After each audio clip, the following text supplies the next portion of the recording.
खुलुमबाय लोगोफोर आङो दायो नोंथांमोननि सिगाङाव मोनसे गोदान भिडिअ लानानै फैलायबाय बेयो जाबाय आसाम टेटनि ससियेल साइन्सनि माखासे फैथावना सोंथिफोरखौ आं नोंथांमोननि सिगाङाव लाबोदों आसा खालामो नोंथांमोनहा नायलांगोन आरो भिडिअआ माबायदि जादों कमेन्टनि गेजेरजों खोन्थाहरगोन बेनो लोगोसे जायफ्रा दासिमबो आंनि चेनेलखौ साबस्क्राइब खालामाखै बे चेनेलखौ साबस्क्राइब खालामनानै लाबानो जाबाय अब्ला भिडिअखौ जागायनोसै नङा होमबा लोगोफोर दा बे हिसाबै आङो नोंथांमोननि सिगाङाव लानानै फैदों ससियेलनि आं नोंथांमोननो गिबियाव आङो सिगां लानानै फैखांबाय लोगोफोर आङो पार्ट 1 निफ्राय पार्ट 1 पार्ट 2 खौहाय आं लानानै फैबाय नोंथांमोननि सिगाङाव नायदो भिडिअआव थांनानै आरो बेजों लोगोसे आङो नैबे ससियेल जागोन बे ससियेल लोगोफोर बियो आरो आपार प्राइमारि सेक्सननि थामहिनबा एमइ सेक्सननि बेजों आरो आं फार्स्टनिफ्राय 1 निफ्राय 68 सिमखौ आङो अलरेडि कमप्लिट खालामबाय अब्ला नोंथांमोना थांनानै नायदो भिडिअआवहाय आरो आङो सेकेन्डआवहाय नैबेखौ लानानै थार्डआव लानानै फैदों नायलांबानो जाबाय अब्ला भिडिअखौ जागायनोसै नङा होमबा लोगोफोर जोंहा 65 दं लोगोफोर जुम आबादखौ मावनाय जायो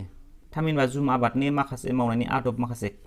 खान्थिया माबायदि होनदों अब्ला बेयाव जागोन हाजोनि गोजौ गाहाय जायगाखौ जावग्लिनानै अब्ला बेनि फिननाया गोजौ गाहाय जायगाखौ जावग्लिनानै होमबा नैबे हाजो जाबाय जेनेबा नङा होमबा बे हाजोखौ नैबायदि नङा होमबा बेबायदि माखासे एसे बेखौहाय गोजौ गाहायखौ एसे जावग्लिनानै बिदि एरियाखौ जावग्लिनानै आबाद मावनाय जायो आरोना बेफोरबायदि एरियाखौ जावग्लिनानै बेखौनो जुम आबाद होनो गोसोआव लाबानो जाबाय लोगोफोर थामहिनबा जुम आबादखौ गाहायै हाजो ओनसोलाव मावनाय जायो गोसोआव ला 70 नाम्बाराव दं लोगोफोर दैज्लां बोथोराव मावनाय आबादखौ बुंनाय जायो जों आबादखौ मोननै रोखोम मावो नङा होमबा मोनसे दैज्लां आबाद मोनसे आरो मेसें आबाद अब्ला दैज्लां बोथोरनि आबादखौ मा बुंनाय जायो जोङो खारिफ फसल होनना बुंनाय जायो लोगोफोर खारिफ फसल एबा खारिफ आबाद गोसोआव ला बेखौहाय भेरि इम्पर्टेन्ट आबादनि बिथिङाव फैयोब्ला बेबायदि फैनो हागौ गोसोआव ला दै लोगोफोर नेक्स्टआव दं नङा होमबा 71 लोगोफोर मेसें बोथोराव मावनाय आबादखौ मा बुंनाय जायोनो जों दासो दैज्लांनिखौ सावरायबाय नङा होमबा लोगोफोर दैज्लांनिखौ मा सावरायबामोनलाय नै खारिफ फसल होननानै अब्ला मेसेंनिखौ मा होनाय जायो लोगोफोर गोसोआव लाबानो जाबाय रबि फसल बा रबि आबाद बुंनाय जायो गोसोआव लाबानो जाबाय मेसें बोथोरनि आबादखौ रबि आबाद बा रबि फसल बुङो 72 नाम्बार दं लोगोफोर सत्यमेव जयते बे बाथ्राखौ लानाय जादोंमोन थामहिनबा नैबे सत्यमेव जयते बे बाथ्राखौ जोङो अबेहाय नुयोमोनलाय जायखिजाया माने गभर्नमेन्टनि माखासे दिन्थिसिन माने हादरारि दिन्थिसिन सेम्बल ओरै सिंह गोनांलाय नङा होमबा माथाम सिंहनि मुसुखा होनांलाय बेवहाय ओरै सिंह जानानै बेवहाय माखासे मोनसे सोदोब लिरो नङा होमबा बेयो मा जागोन नैबे सत्यमेव जयते लिरनाय बिदियावहाय अब्ला बेखौहाय बबेनिफ्राय लानाय जादों जाहैदों गोसोआव ला लोगोफोर मुन्डाक उपनिषदनिफ्राय गोसोआव ला बे मुन्डाक उपनिषदनिफ्राय लानाय जादों गोसोआव ला दै भेरि इम्पर्टेन्ट दाना नेक्स्टआव दं लोगोफोर नायदो भारतनि संबिजिर 90 फारिलाइयाव जायगा मोननाय रावनि अनजिमाया जादों थामहिनबा भारतनि संबिजिरनि 90 फारिलाइयावनो 8 शेड्युल हाबनाय मोनबेसे राव दङ गोसोआव ला अब्ला लोगोफोर बेखौबो गासै मोन 22 था दङ गोसोआव ला दै मोन 22 था दं गोसोआव ला भेरि इम्पर्टेन्ट दाना नेक्स्टआव नायनो लोगोफोर नै बावहाय 74 दं गेवलां आफादाव आफादगिरिनि मासिया थामहिनबा माबा मोनसे मिटिं जायोब्ला माबा मोनसे अबजारभेसन खालामोब्ला अब्ला बेवहाय जों आफादगिरि सायख'नानै लाया होमबा लोगोफोर मेलखौ दैदेनलांनो थाखाय बेयाव खायफा अरायथा आफादगिरिखौ सायख'यो नाथाय खायफा ओरैनो दाजानाय टेम्परारि आफादगिरि सायख'यो अब्ला बेवहाय जों बांसिन माखौ मोननो हायो सायख'जानाय आफादगिरिखौ मोननो हायो आरो माबायाव टेम्परारिखौ मोननो हायो बेवहाय जोङो पार्मानेन्टखौ मोनाबालानो जोङो सोरबा सासेखौ जों सायख'यो आरो आफादनि थाखायल' अब्ला बेखौबो गोसोआव ला लोगोफोर 75 दं संसदनि मोननै आफादाव नुजाथिनो हानाय मासिया संसदनि मोननैबो आफादाव नुजाथिनो हानाय मासिगिरियानो संसदनि मोननै आफाद माने जोङो जायखौ जों पार्लियामेन्ट होनना बुङो होमबा पार्लियामेन्टआ मोनफैमोनलाय जोंना इन्डियायावहाय मोननै मोन होमबा लोगोफोर मोनसेया लकसभा आरो मोनसेया रायजो सभा नङा होमबा बेवहाय मोननैबो संसदाव नुजानो हानाय मासिगिरियानो सोर बे अब्ला हादरगिरि बेखौ गोसोआव ला लोगोफोर भेरि इम्पर्टेन्ट थामहिनबा जोङो प्रेसिडेन्ट होनना बुंनाय होमबा प्रेसिडेन्टआ मोननैबो संसदाव नुजाथिनो हानाय मासि लानो हानाय पावार दं गोसोआव ला बेखौहाय आरो बे पावारखौथ' नों ओरैनो आं बानायनाय नङा होमबा बेखौहाय एसे कनस्टिटिउसनेल हिसाबैसो बानाय नङा होमबा इण्डियान कनस्टिटिउसन हिसाबैसो अब्ला दङ नेक्स्टआव दं भारतनि गोजामसिन बुहुम फरायसालिया होनदों भारतनि गोजामसिन बुहुम फरायसालि माने इन्डियानि अल्डेस्ट इउनिभारसिटि अब्ला गोसोआव ला बेखौबो नालन्दा मुलुगसोलोंसालि बा बुहुम फरायसालि गोसोआव ला बेखौहाय आरो जोंहा भारतनि उदां बुहुम फरायसालि होनोबा अपेन इउनिभारसिटि होनोब्ला माखौ मोनथिमलाय इन्दिरा गान्धी अपेन इउनिभारसिटि गोसोआव ला बेखौबो लोगोफोर दाना नेक्स्टआव थांनि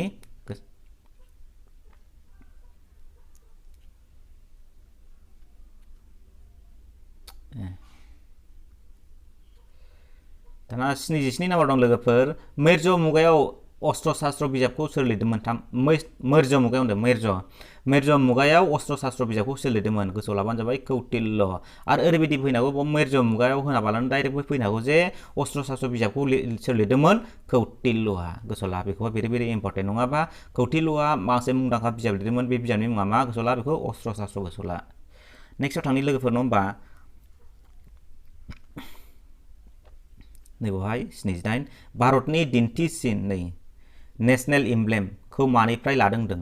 नेशनेल एम्ब्लेमनि दिन्थिसिन आं दहायसो होनदोंमोन नङा होमबा नैबे माथाम सिंहनि बे मुसुखा गोनांखौहाय बे माथाम सिंहनि बे मुसुखा गोनांखौ बबेनिफ्राय लादोंमोन जाहैदों नैबेहायथ' जोङो सत्यमेव जयते नुबाय नङा बेखौहाय ओमफ्राय नैबे दाना बे माथाम सिंहनि मुसुखा गोनांखौ बबेनिफ्राय लादोंमोन जाहैदों बेखौबो गोसोआव ला लोगोफोर बाव दं नै सारनाथआव थानाय अशक काम्पानिफ्राय सारनाथआव मोनसे अशक खुन्थिया दङ ओरै खुन्थिया बे खुन्थियानि जोबथारनाय गोजौआवहाय बेबायदि माब्रै सिंह दं गासै मासेखौ उनजों थानायनि थाखाय नुवा बेनिफ्राय लादों जाहैदों गोसोआव लाबानो जाबाय सारनाथनि बे नैबाव नेक्स्टआव दं लोगोफोर नायदो मौर्य फोलेरनि गिबि राजाया सोरमोननो बा गिबि साम्राज्य गायसनगिरि सोरमोननो चन्द्रगुप्त मौर्य गोसोआव ला दै भेरि इम्पर्टेन्ट दाना दाइजियाव दं लोगोफोर गुप्त फोलेरनि देरसिन राजायानो गुप्त फोलेरनि देरसिन राजाया सोरमोन समुद्रगुप्त गोसोआव ला भेरि इम्पर्टेन्ट दाना नेक्स्टआव थांनि लोगोफोर नैबावहाय 86आव दं मानफोरा खेबबेसे आसाम गाग्लोबदोंमोननो बेखौबो मिथिनांगोन जों मानफोरा खेबबेसे आसाम गाग्लोबदों होनबा गोसोआव ला बेखौ खेबथाम लोगोफोर 3 टाइम्स गाग्लोबदोंमोन अब्ला 90आव दं बर्मन फोलेरनि देरसिन राजाया सोरमोननो बर्मन फोलेरनि देरसिन राजाया सोरमोनलाय भास्कर बर्मन आरो भास्कर बर्मना बबेनिमोन कामरुप रायजोनि राजामोन आरो बे सोरजों बिसिगिमोनलाय हर्षवर्धनजों गोसोआव ला बेखौ 93आव दं आहमफोरा मा हारिनि मानसिमोन आहमफोरा मा हारिनि मानसि नङा होमबा बेखौ टाइ नङा होमबा टाइ हारिमोन आरो टाइ हारिया बा आहमफोरा आसामाव माब्ला फैदोंमोनलाय 1228 ख्रीष्टाब्दआव नङा होमबा लोगोफोर आरो बेखौ बिसोरो मा हाजो बारना फैयामोनलाय पाटकाई हाजो बारनानै फैदोंमोन आरो बेनि गायसनगिरिया जाबाय सुकाफामोन नङा होमबा गोसोआव लाखौबो लोगोफोर भेरि इम्पर्टेन्ट नेक्स्टआव दं आहम रायजोखौ सोर गायसनग्रोदोंमोन नै बेयावनो दंफिनो नै आहम रायजोखौ सोर गायसनग्रोदोंमोन बा सुकाफाया गायसनदोंमोन 1228 ख्रीष्टाब्दआव गोसोआव ला भेरि इम्पर्टेन्ट दाना नेक्स्टआव थांनि होमबा लोगोफोर 95 जारिमिनाव आसामनि गुबुन मोनसे मुङानो बे आसामनि नङामोन दै आसामसोमोन गोसोआव लाबानो जाबाय लोगोफोर बेयाव मिस्टेक जादों लिरनायावहाय बाव आसामसो जागोन बे असम नङा दै जारिमिनाव आसामनि गुबुन मोनसे मुङा मामोननो प्रागज्यतिसपुर आसामनि गुबुन मोनसे मुङा मामोन गोसोआव लाबानो जाबाय प्रागज्यतिसपुर दै गोसोआव ला भेरि इम्पर्टेन्ट दाना दङ नेक्स्टआवहाय कामरुपनि जोबथा राजाया सोरमोननो कामरुपनि जोबथा राजाया सोरमोन बेखौ गोसोआव ला भास्कर बर्मन कामरुप रायजोनि जोबथा राजाया जाबाय भास्कर बर्मनमोन गोसोआव लाबानो जाबाय आरो 97आव दं मुगल साम्रायजोनि गायसनगिरिया सोरमोननो मुगल साम्रायजोखौ सोर गायसनदोंमोनलाय बाबरनिफ्राय हुमायूननिफ्राय ओरै आकबर जाहांगीर बिसोर जाबोजोब्बाय नङा होमबा गोसोआव लाबानो जाबाय बेखौहाय 97आव दं लोगोफोर मुगल साम्रायजोनि जोबथा